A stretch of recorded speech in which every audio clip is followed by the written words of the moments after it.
No início da manhã, quando a poeira ainda paira sobre bairros inteiros de Gaza e o barulho distante de máquinas substitui o eco das explosões, uma frase atravessou fronteiras e provocou um silêncio pesado nos círculos diplomáticos.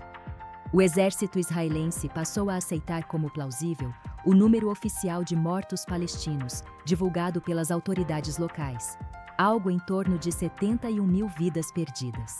Não foi um anúncio feito com solenidade, nem um pronunciamento carregado de emoção, foi uma constatação técnica, quase burocrática, que caiu como um peso político e moral sobre um conflito já marcado por versões conflitantes, desconfiança mútua e uma disputa feroz pela narrativa. Em guerras modernas, números não são apenas estatísticas. Eles moldam percepções, legitimam ações, alimentam indignação e, sobretudo, definem como a história será lembrada. A notícia ganhou corpo à medida que se tornava claro o que, exatamente, estava sendo reconhecido.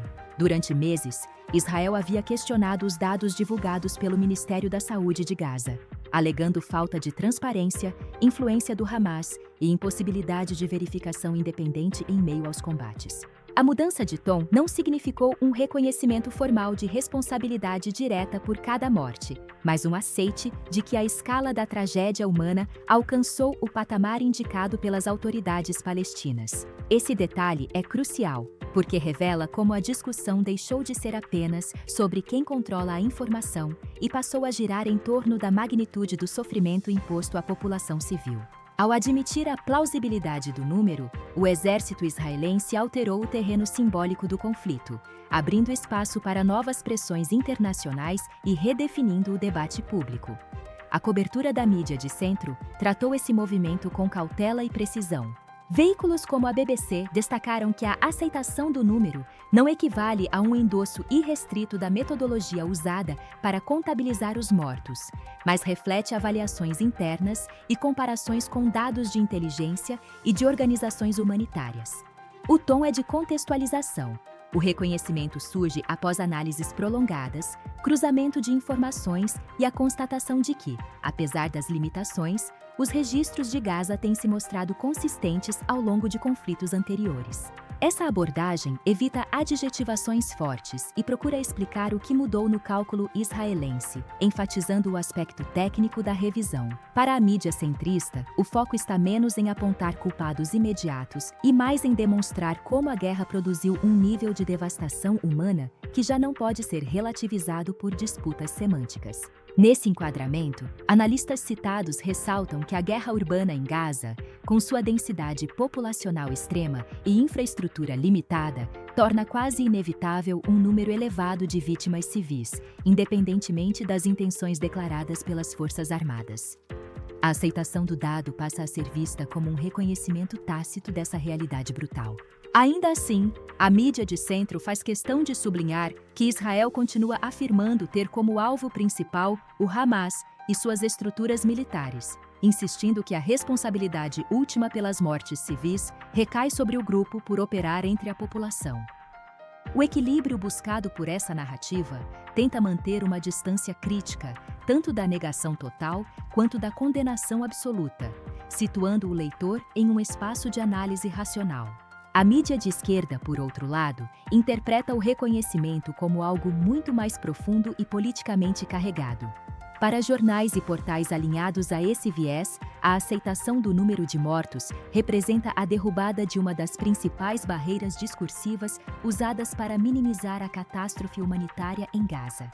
O foco se desloca para o impacto humano, para as histórias individuais que se escondem por trás da cifra de 71 mil, e para a ideia de que, por muito tempo, essas vidas foram tratadas como números inflacionados ou propaganda inimiga. Nessa narrativa, o reconhecimento tardio é visto quase como uma confissão implícita de que a escala da destruição sempre foi conhecida, mas politicamente inconveniente de admitir.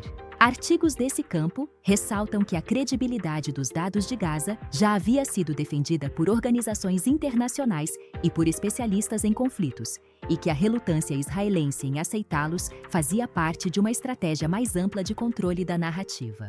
Ao destacar a mudança de postura, a mídia de esquerda enfatiza o peso moral desse reconhecimento e questiona por que ele só veio depois de meses de pressão internacional, relatórios independentes e imagens que chocaram o mundo.